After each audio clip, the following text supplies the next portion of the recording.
और कहा अल्लाह के रसूल, जंगे खैबर में काफिरों के हाथ से जो माल लगा उसमें ये चादर भी थी, ये खूबसूरत चादर थी, इस पर मेरी नीयत ख़राब हो गई थी, इसलिए मैंने इसको अपने पास रख लिया था, मैं अब देने आया हूँ। अल्लाह के नबी ने सुना तो फरमाया, क्या तुमने ऐलान सुना था? माल जमा करने का हुक्म दिया गया था तो सुना था? कहा हाँ।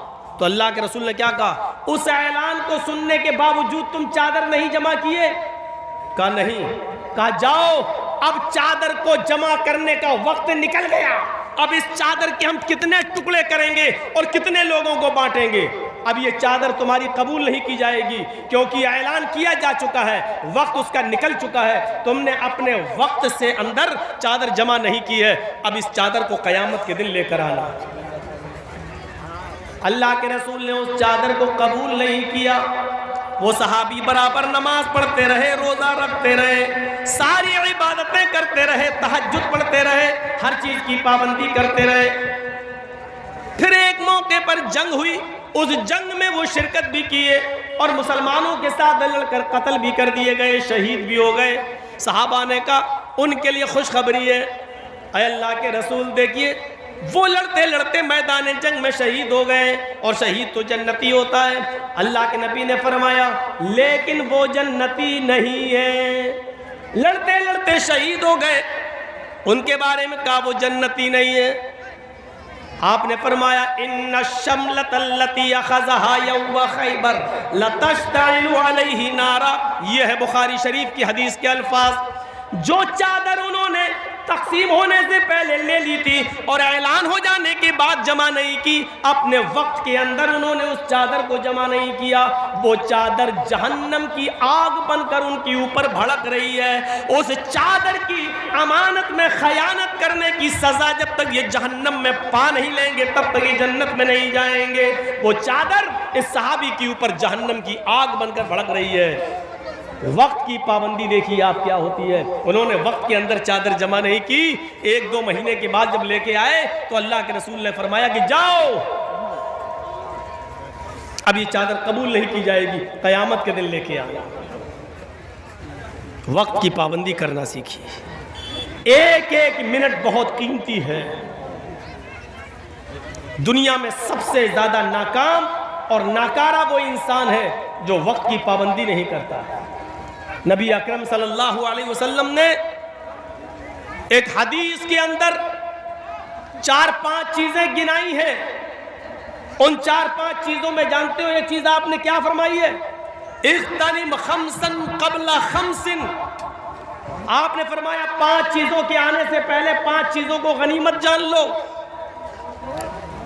उसमें आपने पहली चीज बताई शबाबका क़ब्ला हरमिक, अपनी जवानी को अपने बुढ़ापे से पहले गनीमत जान लो। यानी जवानी में इबादत कर लो, बुढ़ापे में इबादत नहीं कर सकोगे, अपनी जवानी को बुढ़ापे से पहले गनीमत जान लो। उसमें दूसरी चीज आपने फरमाई सेहतका क़ब्ला सुक़मिक, अपनी सेहत और तंदुरुस्ती को अपनी बीमारी से पहले गनीमत जान लो। सेहतमंद हो, तंदुरुस्त हो, अल्लाह की इबादत कर लो, अपनी बीमारी का इंतजार मत करो, क्योंकि बीमारी में न सही से रुकू कर पाओगे न सही से सजदा कर पाओगे। फिर आपने उसी में 5 चीजें जो गिनाई उनमें एक चीज आपने ये भी फरमाई हयातक क़ब्ला मौतिक, अपनी जिंदगी को अपनी मौत से पहले गनीमत जान लो, अपनी जिंदगी में नेक अमल कर लो, मरने के बाद अमल के दरवाजे बंद हो जाएंगे, फिर अमल नहीं कर सकोगे। उसी 5 चीजों में एक चीज आपने ये भी फरमाई फराग़का क़ब्ला शुग़लिक, अपने फुर्सत को अपने टाइम को मसरूफ होने से पहले गनीमत जान लो। यही है वक्त की पाबंदी। अभी आप फ्री हो, बैठे हो, सुभान अल्लाह, अल्हम्दुलिल्लाह, अल्लाहु अकबर, अल्हम्दुलिल्लाह, ला हौला वला कुव्वता इल्ला बिल्लाह, ये सब दुआएं पढ़ो। टाइम मिल रहा है तो जिक्र व अस्कार करो। जब फोन आ जाएगा हमने 2 ट्रक माल भेज दिया है, जल्दी जाइए अपने ऑफिस। अब आप ऑफिस में जा रहे हैं, माल उतरवा रहे हैं, पुलिस ना पकड़ ले, जल्दी उसको ठिकाने ले। अब आप बिजी हो गए, अब आप अल्लाह की इबादत कर पाओगे? नहीं कर पाओगे। तो एक चीज बताई, जब टाइम मिल रहा है तो उस टाइम को गनीमत जान लो। एक एक मिनट को गनीमत जानने का हुक्म दिया, एक एक मिनट को गनीमत जानो। एक एक सेकंड को गनीमत जानो। जो मिनट तुम्हारी जिंदगी से गुजर गया वो दोबारा वापस लौट कर नहीं आएगा। इसलिए वक्त की अहमियत को समझो और अपनी जिम्मेदारी को समझो। हर आदमी अपनी जिम्मेदारी समझे। हज़रत उमर फारूक जब खलीफा बनाए गए तो आपको मालूम होगा, और ये वाक़या शायद आपने आज तक किसी और मौलवी से ना सुना हो। हज़रत उमर फारूक जब खलीफा बनाए गए तो उनके ज़माने में एक ऊँट जो बैतुल माल में था, मुसलमानों की अमानत थी, किसी तरीके से रस्सी तोड़ने में कामयाब हो गया और भाग गया। खबर दी गई हज़रत उमर को, वो सोए हुए थे दोपहर में, खबर दी गई एक ऊँट भाग गया। ओफो, यहाँ विजय माल्या भाग जाता है, ललित मोदी भाग जाता है, चौकीदार के नाक के नीचे से भाग जाता है। हजरत उमर फारूक को खबर दी गई एक ऊंट बैतुल माल से गायब हो गया, भाग गया है। हजरत उमर को पता चला कि एक ऊंट, या अल्लाह, मैं क़यामत के दिन अल्लाह को क्या जवाब दूंगा, मैं अमीरुल मोमिनीन हूं। उठे और चप्पल भी नहीं पहनी उन्होंने, नंगे पैर भागे। अरब का रेगिस्तानी इलाका, ऊंट तलाश कर रहे हैं, पैरों में चप्पल नहीं है, जमीन गर्म है। हजरत उस्मान गनी अपने घर की छत पर खड़े हैं, देखते हैं कि दूर से एक आदमी नंगे पैर भागता चला जा रहा है। दिल ही दिल में सोचते हैं कितना बड़ा बेवकूफ आदमी है, इतनी कड़ी धूप में नंगे पैर ये भाग रहा है, पता नहीं ये कहां जा रहा है, इसको थोड़ा सा आराम कर लेना चाहिए था। ये गर्म जमीन पर नंगे पैर क्यों भाग रहा है, ये बेवकूफ आदमी है, इतनी सख्त धूप में ये कहां भाग रहा, पसीना पसीना। जब हजरत उमर करीब से गुजरे तो उस्मान गनी पहचान गए कि ये तो हजरत उमर है।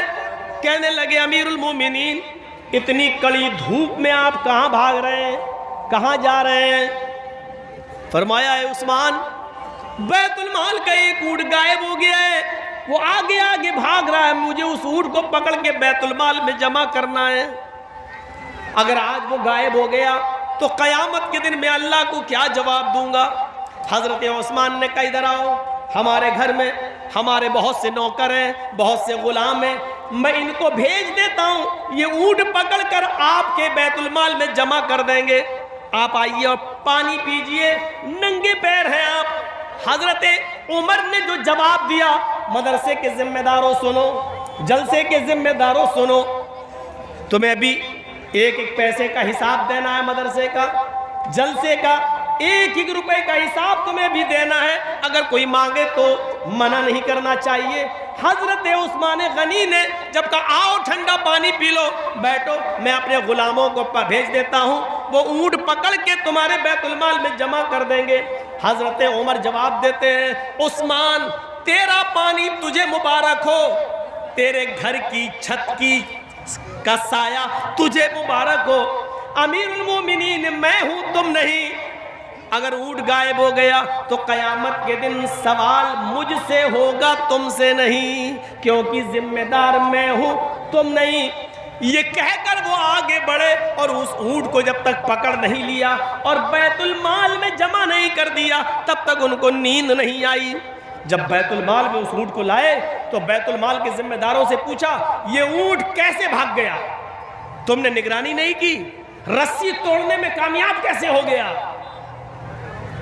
तो एक साहब ने बताया, अमीरुल मोमिनीन, इस ऊँट की लेटरीन के रास्ते में जख्म हो गया है। दुम उठाया, देखा तो उसमें घाव है, जख्म है और उसकी लेटरीन के रास्ते से ब्लड निकल रहा था।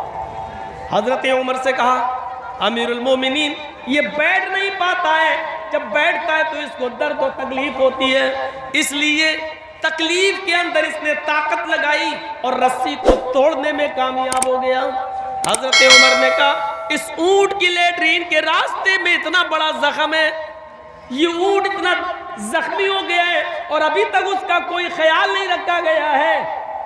हम अमीरुल मोमिनीन लोगों के भी के ही नहीं है, जानवरों पर भी रहम करना हमारे नबी जनाब मोहम्मद रसूलुल्लाह ने हमें बताया है। फिर उन्होंने हकीमों से पूछा कि कौन सी जड़ी बूटी जंगल से लाई जाए और उसको पीस कर लगाया जाए। हकीमों ने बताया, हजरत उमर अकेले जंगल में जाते हैं, उस जड़ी बूटी को, उस पत्ते को तोड़ के लाते हैं, फिर अपने हाथों से पीसते हैं, उसका मरहम बनाते हैं, फिर अपने हाथ से ऊंट की दुम उठाते हैं और उस दुम लैट्रीन के जख्म के रास्ते पर अपने हाथ से उस जख्म को पर मरहम लगाते हैं, वो जड़ी बूटी लगाते हैं। कहते हैं अल्लाह मेरा जो काम था वो मैंने कर लिया, शिफा देना तेरा काम है। अय अल्लाह मैं अपनी जिम्मेदारी से आज़ाद हो गया, अय अल्लाह अब इसको शिफा देना न देना ये तेरा काम है। जानवरों पर रहम करना ये मेरी जिम्मेदारी है, मैंने अपनी जिम्मेदारी निभा ली है, जो हो सकता है वो मैंने किया है। अय अल्लाह इस ऊंट को जल्दी से शिफा दे दे। इस वाक़े से पता चलता है कि जिम्मेदारी क्या चीज़ होती है। जिम्मेदारी हर आदमी को अपनी जिम्मेदारी पूरी तरीके से निभानी चाहिए। हर आदमी को अपनी जिम्मेदारी पूरी तरीके से अदा करना चाहिए। वक्त की पाबंदी बहुत ज़रूरी है। शुक्र अदा करो अल्लाह ताला का कि उसने हमें और आपको इस्लाम दिया है। लोग तड़प रहे हैं आज इस्लाम के लिए, वो इस्लाम जो आपका ही नहीं है। शरा लकुम मिनद्दीनि मा वस्सा बिही नूहन वल्लज़ी औहयना इलैक व मा वस्सैना बिही इब्राहीम व मूसा व ईसा नक़ीमुद्दीन। ऐ मोहम्मद सल्लल्लाहु अलैहि वसल्लम मैंने आपको वही दीन देकर भेजा है, मैंने आपको वही दीन देकर भेजा है जो दीन आपसे पहले नूह अलैहिस्सलातु वस्सलाम को देकर भेजा था, और नूह के बाद इब्राहीम और मूसा और ईसा भी जो दीन लेकर गए वही दीन मैंने आपको भी देकर भेजा है। ये गलत अफवाह है कि इस्लाम मुसलमानों का धर्म है। ये योगी मोदी आज जो चुनाव के मौके पर हिंदू मुस्लिम कर रहे हैं ना, और देख लीजिए कासगंज यूपी में पुलिस कस्टडी के अंदर एक मुसलमान को मार दिया गया, सिर्फ माहौल बनाने के लिए। यूपी जो चुनाव आ रहा है वो बनाने के लिए ये हिंदू मुस्लिम अगर ये अपनी किताबें पढ़ लें, योगी जी बड़े भक्त बनते हैं राम के और राम मंदिर बनवा रहे हैं अयोध्या में, अगर अपनी किताबें पढ़ लें, अपनी किताबें, तो यकीन मानिए इस्लाम से मोहब्बत करने लगेंगे, क्योंकि इस्लाम ये मुसलमानों का धर्म है ही नहीं, सिर्फ ये उनका भी धर्म है। इसी दीन और इसी धर्म को रामचंद्र जी ने भी पेश किया है, कृष्ण जी ने भी पेश किया है। ये सिर्फ मुसलमानों का नहीं है। हमने कब कहा है कि मोहम्मद सल्लल्लाहु अलैहि वसल्लम जो इस्लाम लाए वही नहीं? अल्लाह ताला खुद कह रहा है मोहम्मद सल्लल्लाहु अलैहि वसल्लम आपको मैंने कोई नया धर्म नया दीन नहीं दिया है, आपसे पहले भी जो नूह अलैहिस्सलाम आए थे उनको भी यही दीन दिया था, और नूह के बाद जो इब्राहीम मूसा और ईसा मोसेस और जीसस जो आए उनको भी हमने यही दीन देकर भेजा। उन लोगों ने जब दीन में गड़बड़ी पैदा की तो उसकी इस्लाह के लिए वही दीन हमने असली शक्ल में आपको देकर भेजा है। क़ुल या अहलल किताबी तआलू इला कलिमतिन सवाइन बैनना व बैनकुम अल्ला नअबुदा इल्लल्लाह। आए मोहम्मद सल्लल्लाहु अलैहि वसल्लम आप ऐलान कर दीजिए, आप दुनिया वालों को बता दीजिए, आप दुनिया वालों से कह दीजिए, आप यहूदियों से और ईसाइयों में ऐलान कर दीजिए, या अहलल किताब, आए अहले किताब, आए तौरात वालों, ज़बूर वालों, इंजील वालों, आए यहूदियों, आए ईसाइयों और आए दाऊद अलैहिस्सलाम के मानने वालों, तालौ इला कलिमतिन सवाइम बैनना व बैनकुम, आओ एक ऐसे कलमे की तरफ। देखिए कुरान क्या कह रहा है, तालौ इला कलिमतिन सवाइम बैनना व बैनकुम, आओ एक ऐसे कलमे की तरफ, आओ एक ऐसे मूल मंत्र की तरफ जो हमारे और तुम्हारे दरमियान बराबर है। यानी वही कलमा आए यहूदियों तुम्हारा भी है, वही कलमा ईसाइयों तुम्हारा भी है। और देख लो मूसा अलैहिस्सलाम जब रसूल बनकर दुनिया में आए तो उनका कलमा था ला इलाहा इल्लल्लाह, मूसा रसूलुल्लाह। नूह अलैहिस्सलाम को जब पहले रिसालत मिली तो उनका भी कलमा था ला इलाहा इल्लल्लाह, नूह रसूलुल्लाह। ईसा अलैहिस्सलाम आए तो उनका कलमा था ला इलाहा इल्लल्लाह ईसा रसूलुल्लाह। देख रहे हैं आप, नूह आए तो कलमा नहीं बदला गया, सिर्फ दूसरा जुमला बदला जा रहा, बस ला इलाहा इल्लल्लाह तीनों का एक ही रहा। ला इलाहा इल्लल्लाह नूह रसूलुल्लाह। मूसा जब आए तो पढ़ा गया ला इलाहा इल्लल्लाह मूसा रसूलुल्लाह। ला इलाहा इल्लल्लाह नहीं बदला जा रहा है। ईसा जब आए तो पढ़ा जा रहा है ला इलाहा इल्लल्लाह ईसा रसूलुल्लाह। कलमा पहला मंत्र नहीं बदला गया, रसूल के एतबार से दूसरा जुज बदला गया। जब इस्लाम आया, मुहम्मदुर रसूलुल्लाह आखिरी नबी बनकर आए तो आपने भी उसी मूल मंत्र को बाकी रखा, ला इलाहा इल्लल्लाह मुहम्मदुर रसूलुल्लाह। पहला मंत्र नहीं बदला गया। और हिंदू भाइयों में भी पहला मंत्र वही है, एकम ब्रह्मादित्य नास्ति नास्ति किंचन। एक ही ब्रह्मा है, दूसरा नहीं। बल्कि पंडित जब मरता है तो मरने से पहले अपने बेटे को ला इलाहा इल्लल्लाह पढ़ने की वसीयत करता है। मरने से पहले कहता है मेरे बेटे तू भी मरने से पहले ला इलाहा पढ़ लेना, जिसको हम वेदों की जबान में अनकही कहते हैं। ला इलाहा हरणे पापन इल्लल्लाह परमपिदम। मेरे बेटे मरने से पहले ला इलाहा पढ़ लेना।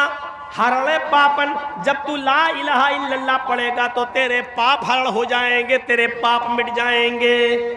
ला इलाहा इल्लल्लाह पढ़ोगे तो तुम्हारे पाप धुल जाएंगे, मिट जाएंगे, खत्म हो जाए। यानी इस्लाम लाने से पाप मिट जाते हैं। इन्नल इस्लाम यहदिमु मा कान क़ब्ला। जो इस्लाम कबूल कर लेता है, कलमा पढ़कर इस्लाम की शीतल छाया में आ जाता है, उसके इस्लाम लाने से पहले जितने भी गुनाह हैं सारे के सारे गुनाह माफ़ कर दिए जाते हैं, उसके गुनाह बख्श दिए जाते हैं। ये इस्लाम का भी कलमा है।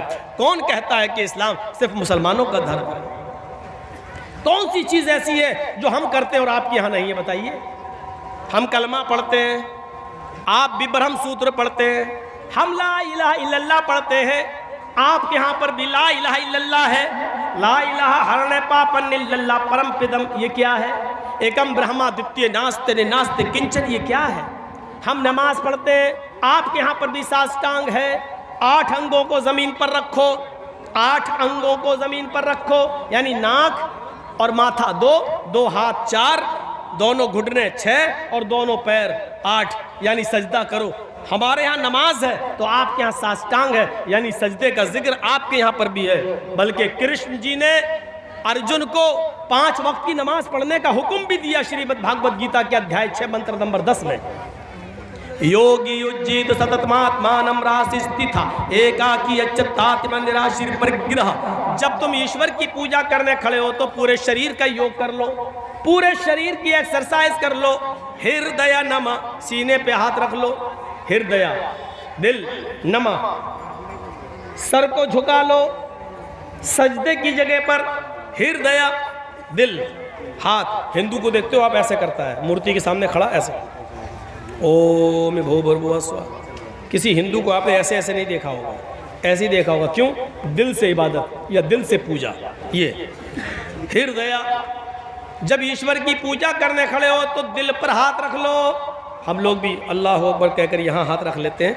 जो लोग जहाँ रखते हैं हमें उनसे कोई एतराज़ नहीं है, लेकिन इबादत दिल से होती है, इस बात को याद रखिए। हृदय नमा, अपने सीने पर हाथ रख लो। अर्जुन कह रहे हैं, कृष्ण कह रहे हैं अर्जुन से, कृष्ण जी अर्जुन से, सतत महात्मानम, और हमेशा पढ़ते रहना, कभी छोड़ना नहीं। राशि स्थित, एक दिन छोड़ दोगे धर्म से हट जाओगे। अल्लाह के नबी ने क्या कहा? मन तरक सलात मुतअम्मिदन फक़द कफ़र। जिसने कसदन जानबूझकर एक वक्त की नमाज छोड़ी उसने कुफ्र किया। एकाकी अच्युतात्मा निराशीर परिग्रह। एक अल्लाह के सामने खड़े हो जाओ, यच्युतात्मा, अपनी आत्मा को वहीं लगा दो, इधर उधर मत देखो। ऐसे नहीं। हम लोग क्या करते हैं? अब तो बहुत से लोग ऐसे करने लगे। अल्हम्दुलिल्लाह रब्बिल आलमीन। अब कहीं इमाम साहब ने अगर कहीं लंबी सूरत पढ़ दी, अलिफ लाम मीम ज़ालिकल के, तो चौंक जाएगा, है ये तो बहुत लंबी सूरत है, फिर ऐसे घड़ी देखेगा। आजकल ये हो रहा है। कभी कभी तो ऐसे भी देख लेते, ऐसे भी हो जाते हैं।